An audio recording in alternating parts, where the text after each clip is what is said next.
The test is in 4 parts: Part 1, Part 2, Part 3, and Part 4. Now look at Part 1. Part 1. Susan came to Barclays Bank and talks to a bank clerk.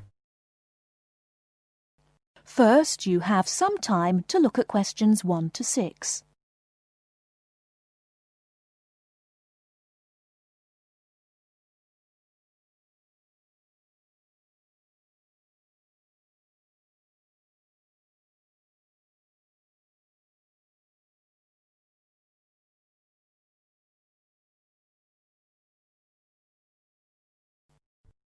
Listen carefully and answer questions 1 to 6. Good morning. What can I do for you? Good morning. I'd like to open a bank account. What kind of account do you want? I'm not quite sure. I'll be a college student. I simply require a safe place to keep my money and easy access to it. Can you recommend an account for me? All right. Do you get a grant? No, I will be supporting myself. I see. You could open an instant account. What's an instant account? Basically, it's an interest account. It has all the usual current account facilities such as a cash card and a deposit book, except a checkbook, and pays competitive interest on your account when it's in credit. There are 2 levels of interest for this account. If your balance is up to £500, the interest is 5.25%. If your balance is 500 or over, it attracts an even higher rate of interest, which goes up to 7.25%. You will receive a cash card for our machines, so you can withdraw money with the card from any machines or any Barclays branches when the bank is closed. Oh, I see. How can I withdraw money if I have no checkbook? Well, you have to withdraw money either using your card or visiting your branch. I see. Before you hear the rest of the conversation, you have some time to look at questions 7 to 10.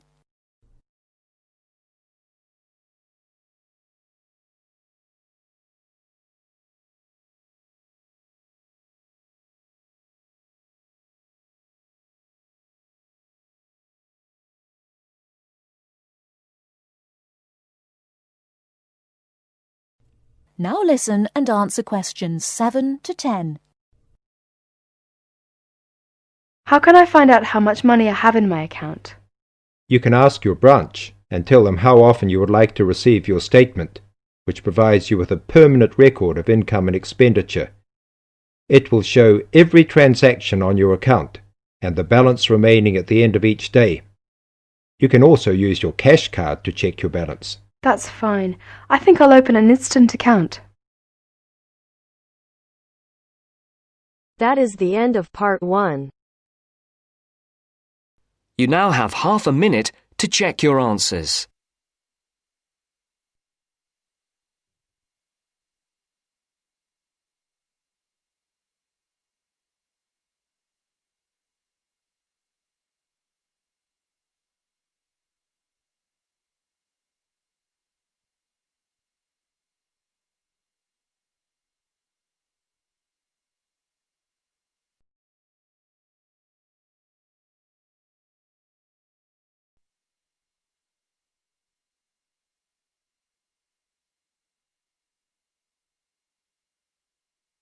Now turns to Part 2. Part 2. You'll hear someone talking to a group of university students. First, you have some time to look at questions 11 to 17.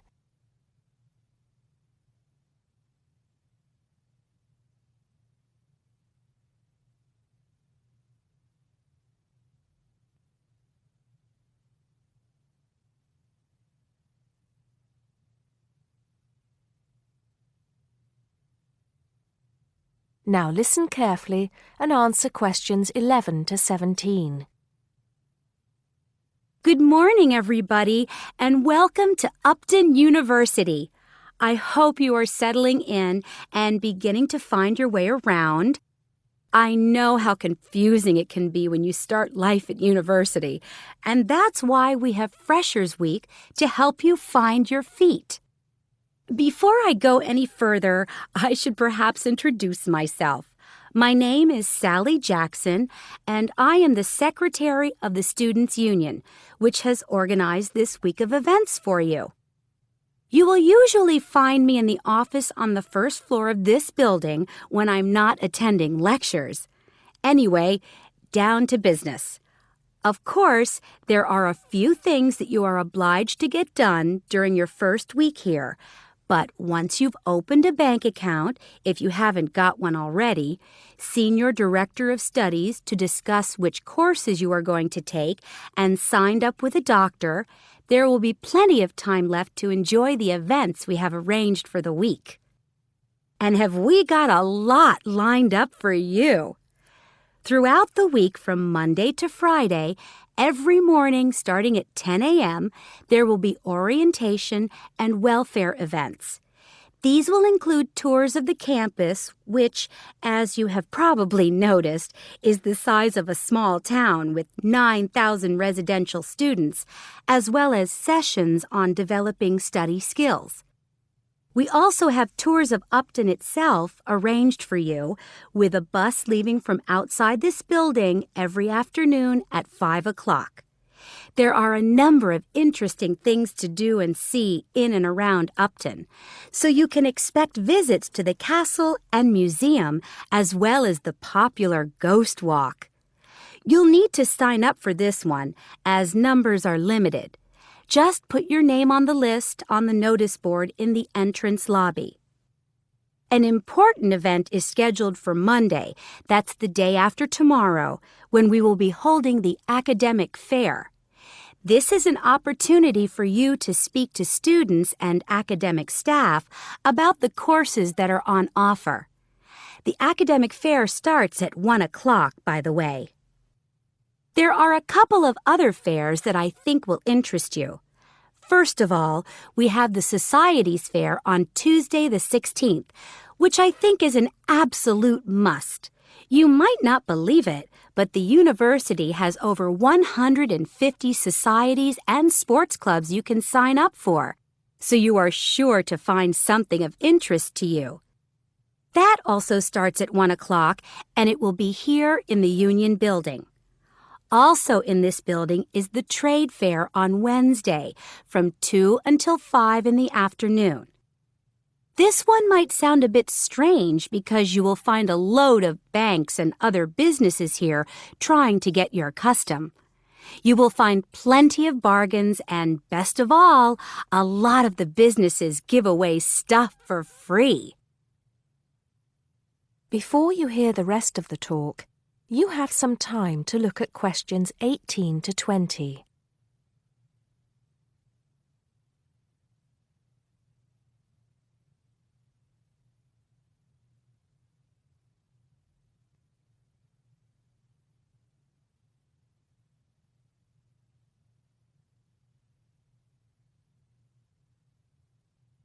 Now listen and answer questions 18 to 20. We've also got a great entertainment program lined up for you, starting tonight with our welcoming party. We have a top band lined up for your entertainment, but I'm not allowed to say who they are. All I can say is that I am sure you will not be disappointed. So come along to Blackmore Hall at 9 o'clock this evening to get your university experience off to a flying start. Just one point. I'm afraid this event is limited to freshers only. Because of space restrictions, you can't bring a friend tonight. Sorry about that. There's more fun and games on Monday in the Cotswold Theater here on campus.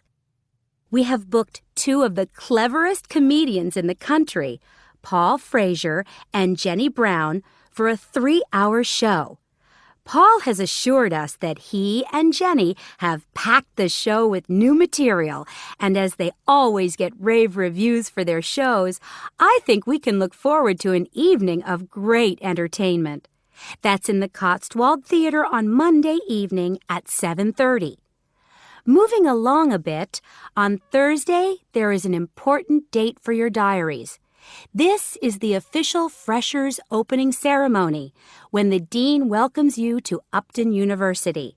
So remember, Thursday the 18th from 2:30 to 3:30 in Blackmore Hall.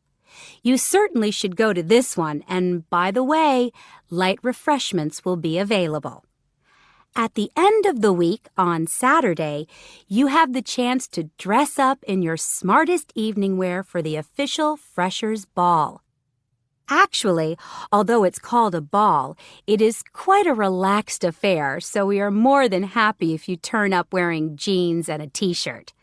The important thing is to relax and enjoy yourselves. Time and place are the same as for this evening's party. Blackmore Hall from 9 in the evening to 3 o'clock in the morning. Right. I think I've covered the most important and exciting events we have lined up for you, but there will be plenty of other things going on throughout the week, so remember to check the notice board in the entrance lobby regularly. Enjoy the rest of the day, and I look forward to meeting as many of you as possible this evening at the welcoming party. That is the end of part 2. You now have half a minute to check your answers.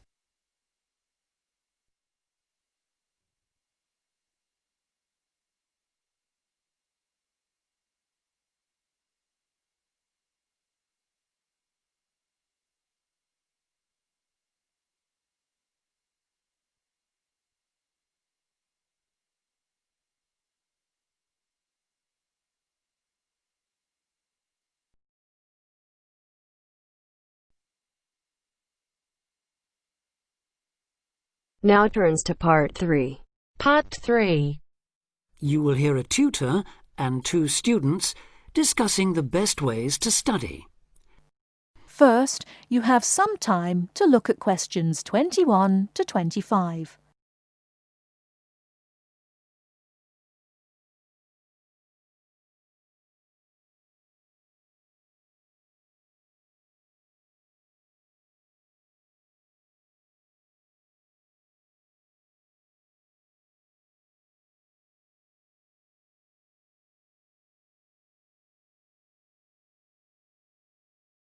Now, listen carefully and answer questions 21 to 25.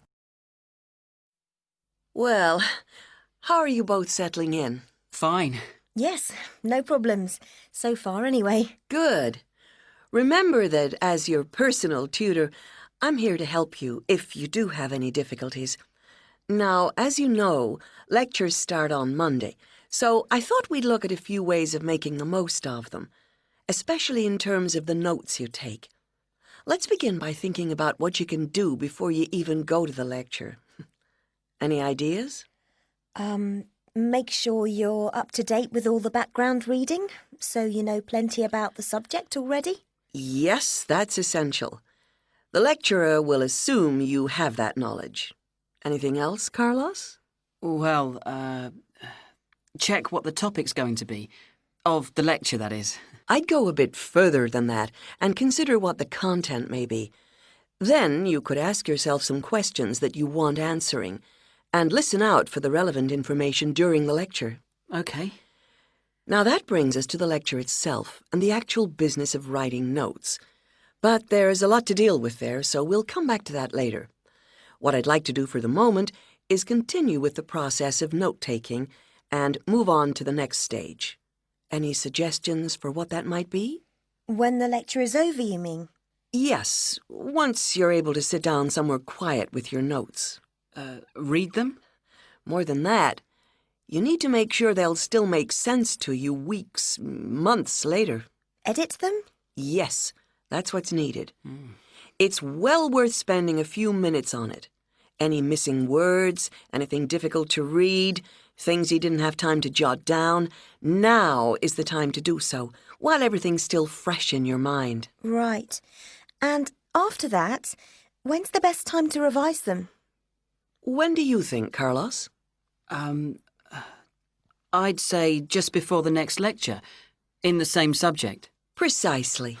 That's a vital time to look at them again, for obvious reasons. But it's definitely not the only time. When should you revise them again? A month later, maybe? Sooner, and much more often than that. I'd recommend you look at them again once a week. That's why it's so important they're complete and easy to follow.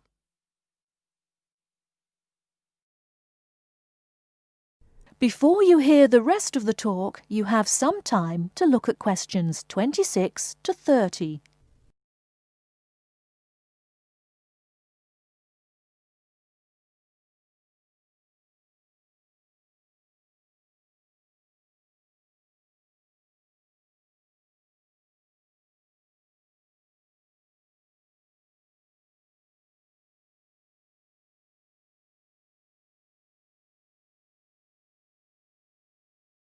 Now listen and answer questions 26 to 30.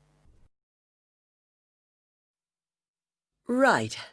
Let's go back to note-taking and begin with the basics before the lecture has even started. What should you do when you walk into the room? Get a good seat, at the front if you can, where you can hear clearly and avoid distractions. Yes, though obviously others will have had the same idea, so it's as well to get there a bit early. So, when the lecture's underway and you're busy jotting things down, what should you try to ensure? That you're getting all the main points. And what if you don't catch something you know must be important? I'd leave a space. Then I could check it later, perhaps by asking a question at the end and fill it in afterwards. That's an excellent way to deal with it, yes. And there's something else I'd like to mention here. Talking about going through notes afterwards, it's absolutely vital that what you write is legible for one very good reason. It saves time. You'll waste many hours during the course if your revision is held up because you can't read what you've written. Okay, what else can we do to make listening and note-taking more efficient? Well, I always listen out for signpost words. Sorry, what are they? They're the ones lecturers use to say where they're going. A bit like a signpost at a road junction, I suppose. Things like, the first reason is, however, to sum up, and so on. Yes, they can tell you when something important is coming, and help you organize your notes, too. Is there anything else you can add, Carlos? There's something I think's very useful, but it's later, after the lecture is finished. That's fine. Go on. Well, what I do is go through what I've written down, summing up the main points in a few words in the margin, on the left-hand side of the page. I try to use words that'll jog my memory, so that I can remember what everything's about when I look at them again. Yes, that can work very well. What some people do to review their notes is cover up their full notes from the lecture, maybe with a piece of paper or a card, and concentrate just on what they've put in the margin, trying to recall the details. Then they move the cover down a little and check whether they were right. Or you could put your main points on another piece of paper and clip them together. Instead of covering and uncovering, you just hold a page in each hand. Sure. It's down to personal preference, really. Everyone has their own learning style. That is the end of part 3. You now have half a minute to check your answers.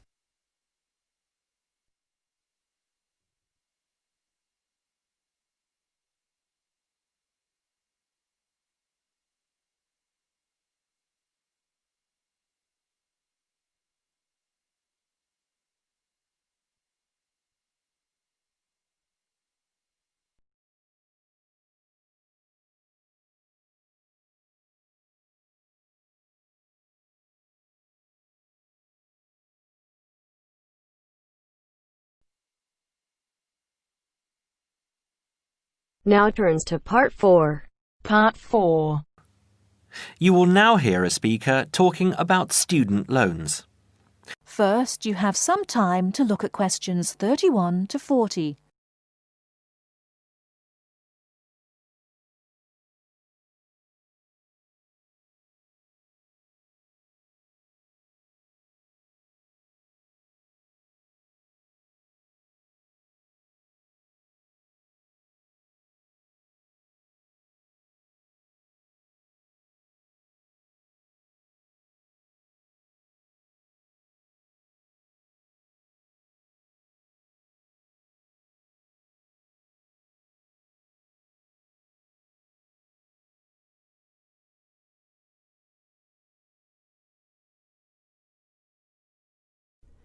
Now listen carefully and answer questions 31 to 40. Thanks for turning up today and welcome to this short talk on student loans. What you'll hear from me today are a few starting points, which should guide you in the right direction for what is suited for you. I'm assuming that most of you have an account at a bank or building society that you can draw funds from. These funds will either be your own or through a loan you may have with the bank. You may even have a credit card you can use. If you don't have a bank account, I suggest you open one with one of the major banks. It's the best option as you will find major banks have more outlets. Within the city and in close proximity to the university are HSBC in City Plaza, Barclays in Ragdale Square, National Westminster in Preston Park, and Halifax in Hope Street. At this stage, I just want to inform international students that not all the services available for resident students will be available to you.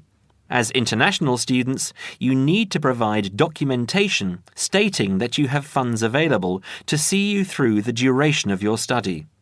Different banks have different policies, so search out the one that will benefit you the most.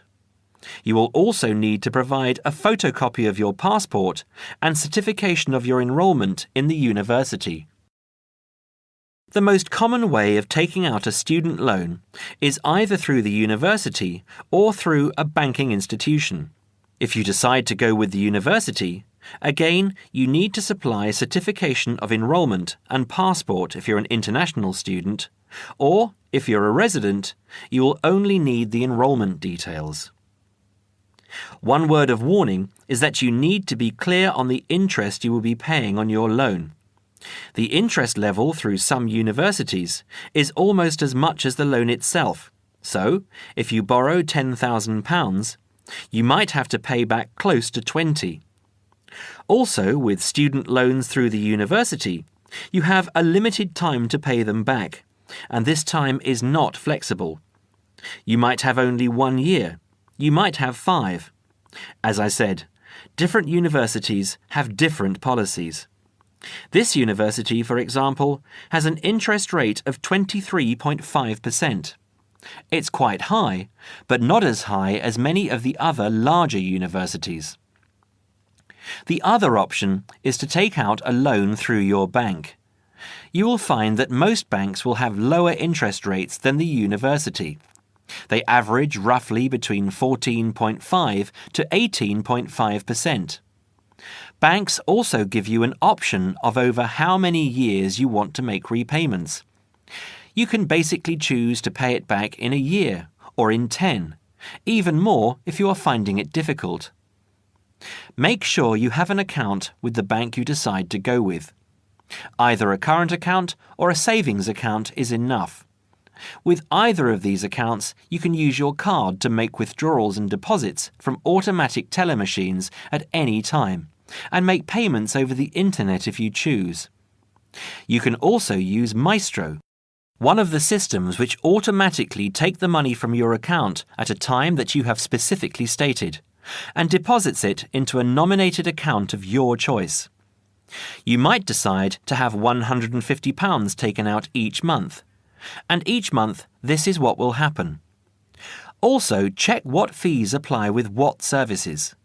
Some services are free of charge, but they are few and far between.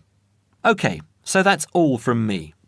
If there are any questions related to what I've covered today, please raise your hand. That is the end of part 4. You now have half a minute to check your answers.